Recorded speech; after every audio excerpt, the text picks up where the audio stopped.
இறையச்சம் என்பது இந்த உலகத்திலே நம்பிக்கையை ஏற்படுத்தும் என்பது சகோதரர்களே. இறையச்சம் என்பது ஒரு மனிதனுடைய பெருமதியை அதிகரிக்கும். இறையச்சம் என்பது இந்த உலகத்திலே ஒரு மனிதனுக்கு கண்ணியத்தை கொண்டு வரும். இறையச்சம் என்பது அல்லாஹ்விடத்திலே பாக்கியம் பொருந்திய ஒரு பண்பாக இந்த பண்பை அல்லாஹ் தஆலா வைத்திருக்கின்றான் என்பதை முதலாவது நாங்கள் புரிந்து கொள்ள வேண்டும். அல்லாஹ் தஆலா திருமறை குர்ஆனிலே சொல்கின்றான், இன்ன அக்ரமக்கும் இன்தல்லாஹ், உங்களில் அல்லாஹ்விடத்திலே மிக கண்ணியமான மனிதர் யார் தெரியுமா? அத்காக்கும், உங்களிலே அச்சப்படக்கூடியவர், உங்களிலே அல்லாஹ்வை அஞ்சக்கூடியவர், அவர்தான் அல்லாஹ்விடத்திலே மிகவும் கண்ணியமான ஒரு மனிதர் என்று அல்லாஹ் தஆலா திருமறை குர்ஆனிலே நமக்கு சொல்லித் தருவதை நாங்கள் பார்க்கின்றோம்.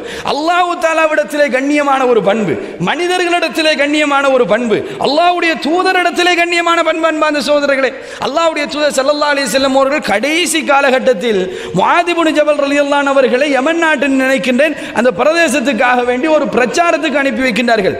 அனுப்பி வைக்கின்ற நேரத்தில் முஆத் இப்னு ஜபல் ரலியல்லாஹு அன்ஹு இடத்திலே சொன்னார்கள், முஆதே, நீ போகின்ற இந்த பயணம் இருக்கின்றது, நானும் நீங்களும் சந்திக்கின்ற இந்த சந்திப்பு இருக்கின்றது, இதுதான் நானும் நீங்களும் சந்திக்கின்ற கடைசி சந்திப்பாக இருக்கலாம்.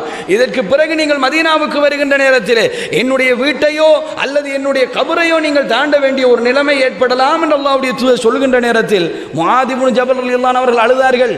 அழுத முஆத் இப்னு ஜபல் ரலியல்லாஹு அன்ஹு அவர்களுக்கு ஆறுதலாகவும் நம்மை போன்ற மக்களுக்கு ஒரு செய்தியாகவும் ரசூலுல்லாஹி ஸல்லல்லாஹு அலைஹி வஸல்லம் அவர்கள் மதீனாவுடைய பக்கம் திரும்பி பார்த்து சொன்னார்கள், என்னுடைய குடும்பத்தார் அவர்கள் நினைத்துக் கொண்டிருக்கிறார்கள், இந்த உலகத்திலே என்னிடத்தில் மிகச் சிறந்தவர்கள் அவர்கள் என்று நினைத்துக் கொண்டிருக்கிறார்கள்.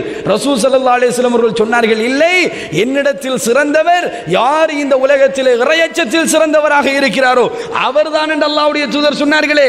அல்லாஹ்வுடைய தூதருக்கு மிக விருப்பமான பண்பு, அல்லாஹ்வுடைய தூதரிடத்திலே சிறப்பு பெற்ற பண்பு இறையச்சம் என்று சொல்லக்கூடிய பண்பு.